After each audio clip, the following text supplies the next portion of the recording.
Good morning. अब हम आते हैं नेक्स्ट अपनी सीरीज के जो क्वेश्चन हमारे चल रहे थे 255 तक मैं ऑलरेडी करवा चुका हूँ आपको। आज हम लेते हैं 256 यानी 256 नंबर क्वेश्चन। सहयोगात्मक अधिगम की किस विधि में विद्यार्थियों में श्रवण कौशल विकसित करना मुख्य प्रयोजन है। इससे पहले मैं आपको बात बता दूं कि आपका भी धन्यवाद जो आप सहयोग बनाए हुए हैं, साथ साथ आप अपना पढ़ रहे हैं, आपका रिस्पॉन्स मुझे मिलता रहता है, तो आप इस तरह से ही सहयोग बनाए रखिए, पढ़ते रहिए। सहयोगात्मक अधिगम की किस विधि में विद्यार्थियों में श्रवण कौशल विकसित करना मुख्य प्रयोजन है। देखिए सी है इसका, सी क्या है, फिश बाउल रणनीति। अब आपको देखिए, अब आपको पता नहीं होगा, इसके बारे में आप जरूर पढ़िए कि फिश बाउल रणनीति है क्या। फिश बाउल रणनीति एक सहयोगात्मक अधिगम का भाग है। इस विधि में विद्यार्थियों में श्रवण कौशल विकसित करना मुख्य प्रयोजन है। फिश बाउल एक आकर्षक एवं छात्र केंद्रीय जो है रणनीति है, जो छात्रों में समूह चर्चा कौशल विकसित करने के लिए जटिल पाठों की समझ भी विकसित करती है। ठीक है जी, ये आप जरूर पढ़िए। ये हिस्ट्री 2023 शिफ्ट 1 में आया क्वेश्चन। इसके बाद 257 कक्षा शिक्षण के अध्यापक तैयारी के लिए प्रौद्योगिकी के यानी टेक्नोलॉजी के एकीकरण के PIC-RAT मॉडल में PIC का पूरा नाम क्या है। ये देखिए बहुत इंपॉर्टेंट क्वेश्चन है, 2023 में आया हुआ, दोबारा आ सकता है। सी यानी निष्क्रिय, अनुक्रियात्मक और सृजनात्मक। निष्क्रिय, अनुक्रियात्मक और सृजनात्मक। देखिए पढ़िए इसको आप कि कक्षा शिक्षण अध्यापक तैयारी प्रौद्योगिकी के एकीकरण के PIC-RAT मॉडल में PIC का पूरा नाम क्या है, निष्क्रिय, अनुक्रियात्मक और सृजनात्मक। ठीक है जी, इसको आप कर लीजिएगा। नेक्स्ट है 258 अधिगम में निम्नलिखित में से कौन सी आधार जो सामग्रियां स्किनर और क्राउडर के सिद्धांत पर आधारित अभिक्रमित अनुदेशन की तकनीकी का प्रयोग करती हैं। देखिए इसका आंसर क्या है, देखिए बी और सी। यानी बी क्या है, श्रृंखलित अभिक्रमित क्रम आधारित सामग्री, और सी रेखीय अभिक्रम आधारित सामग्री। सामग्री की बात करता है क्वेश्चन, आप दोबारा पढ़ सकते हैं, नीचे आपको दिया हुआ ये भी कि अधिगम में निम्नलिखित में से कौन सी आधार सामग्रियां स्किनर और क्राउडर के सिद्धांत पर आधारित अभिक्रमित अनुदेशन की तकनीकी का प्रयोग करती हैं। ये आपने देखना है। इसका आंसर आता आपका बी का मतलब है बी और सी। बी क्या था, श्रृंखलित, और सी क्या था, रेखीय अभिक्रम आधारित सामग्री। ओके जी, इसके बाद हम लेते हैं नेक्स्ट क्वेश्चन। नेक्स्ट क्वेश्चन हमारा आ जाता है इसके बाद, ये देखिए रचनावादी 259 रचनावादी उपागम में शिक्षण अधिगम कार्यकलापों को सुनिश्चित करने के लिए सही क्रम की पहचान कीजिए। ये क्रम दे रखा, आप देखिए इसमें ये क्रम दिया हुआ है, इस क्रम को आप देखिए, पहचान करिए।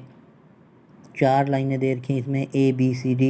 इसको हम आगे देखते हैं, इसका क्या क्रम रहेगा। क्रम रहेगा डी क्रम क्या रहेगा, संलिप्तीकरण, अन्वेषण, व्याख्या, मूल्यांकन एवं विस्तारण। ये आपका जो है वो रहेगा क्रम। ये देखिए ये आपका यहाँ पे सॉल्यूशन भी दे रखा है, आप इसको भी देख सकते हैं, बने रहिए। इसके बाद क्वेश्चन नंबर 260।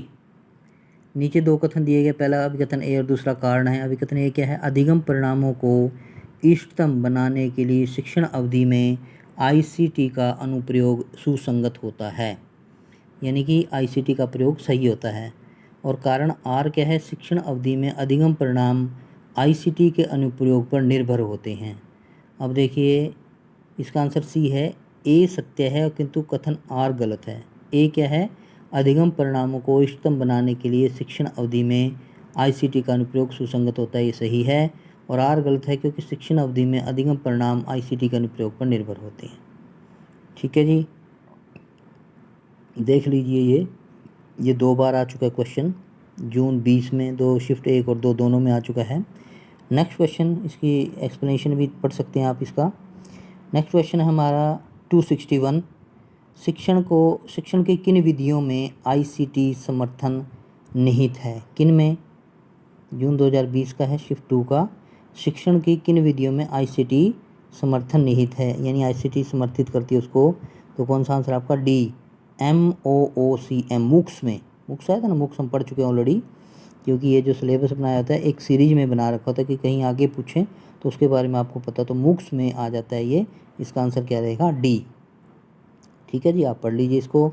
इसके बाद 262 नंबर लास्ट क्वेश्चन है इस वीडियो का। नीचे 2 कथन दिए गए हैं, फर्स्ट है आपका ICT यानी आधारित शिक्षण सहायता प्रणाली में अधिगम परिणामों को इष्टतम बनाने की संभाव्यता होती है। और 2 है नवीनतम शोधों में यह प्रकाश में आया है कि सामाजिक सामर्थ्य में से संबंधित कारक केवल संज्ञानात्मक प्रज्ञा की तुलना में अधिगम के लिए अधिक योगदान करते हैं। ये 2 है आपका कथन 1 और कथन 2। ये देखिए आप, इसमें आपका आएगा आंसर ए, यानी कि दोनों कथन सही हैं। दोनों कथन सही हैं। ICT आधारित शिक्षण सहायता प्रणाली में अधिगम परिणामों के इष्टतम बनाने की संभाव्यता होती है। और दूसरा नवीनतम शोधों से यह प्रकाश में आया है कि सामाजिक सामर्थ्य से संबंधित कारक केवल संज्ञानात्मक प्रज्ञा की तुलना में अधिगम के लिए अधिक योगदान करते हैं। ये दोनों ही सही हैं। ये देखिए, ये दोनों का दे रखा है, दोनों ही सही हैं। ये देख सकते हैं आप इसको, दोनों ही सही हैं, ये दे रखा है इसमें। और ये आपका आंसर है, दोनों कथन सही हैं। ये देखिए, दोनों ही सही हैं। और इसी के साथ हम यहाँ वीडियो को समाप्त करते हैं। Thank you. और आप अपना सहयोग बनाए रखिए, लाइक करते रहिए, पढ़ते रहिए, तैयारी करते रहिए, नोट्स बनाते रहिए। कोई भी इसमें प्रॉब्लम है तो आप कमेंट्स करिए, आपको जवाब ज़रूर मिलेगा। Thank you all. शेयर भी करिए भाई दोस्तों को।